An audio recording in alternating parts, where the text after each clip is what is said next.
Hey everybody, welcome back to another episode of Tea Time.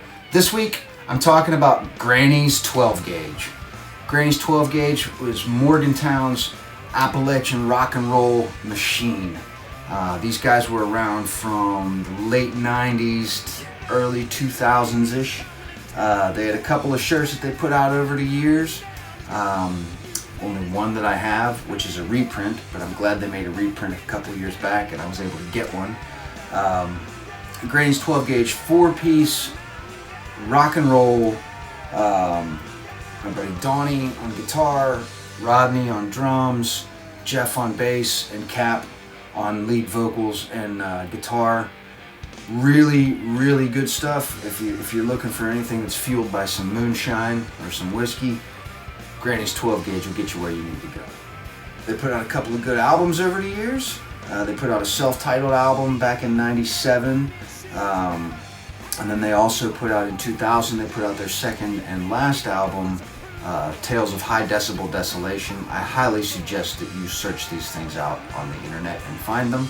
If I have a link to somewhere that you can find them on the net, I'll put one up. I'm sure if you Google Granny's 12 gauge or G, the number 12, G, you'd be able to find something on them.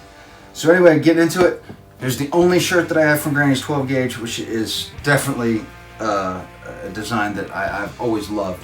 Of course, Granny Clampett from the Beverly Hillbillies on the front, and which is always a classic design.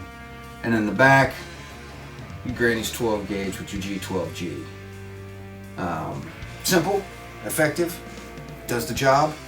But nothing's funnier than Granny Clampett with a shotgun, or I should say a 12 gauge on the front of it. They had another shirt back in the day. A couple of my friends had them. I have not found one.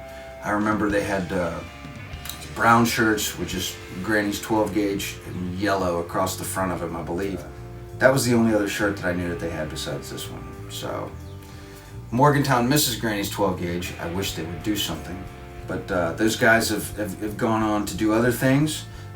Donnie, who I mentioned, their guitar player, he is in a new band called, if I'm going to pronounce this right, Ogua. That's O-G-U-A. I believe that is a cryptid that inhabits the banks of the Monongahela River, if I'm correct from hearing the story on it.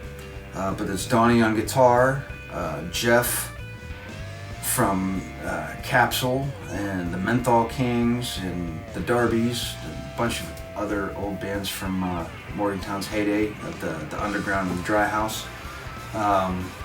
Evan Devine from Karma to Burn plays drums. Paul Vallette, Pleasant Street sound man, he plays bass. Really good stuff. I don't know how to describe it. It's moody. It's heavy. Check them out. They are active. They played a few shows lately, and I know there should be some YouTube footage. So if I can find a link to some of the Ogua stuff, I will put it up there as well for you. Granny's 12 gauge, good stuff. Look them up. See ya.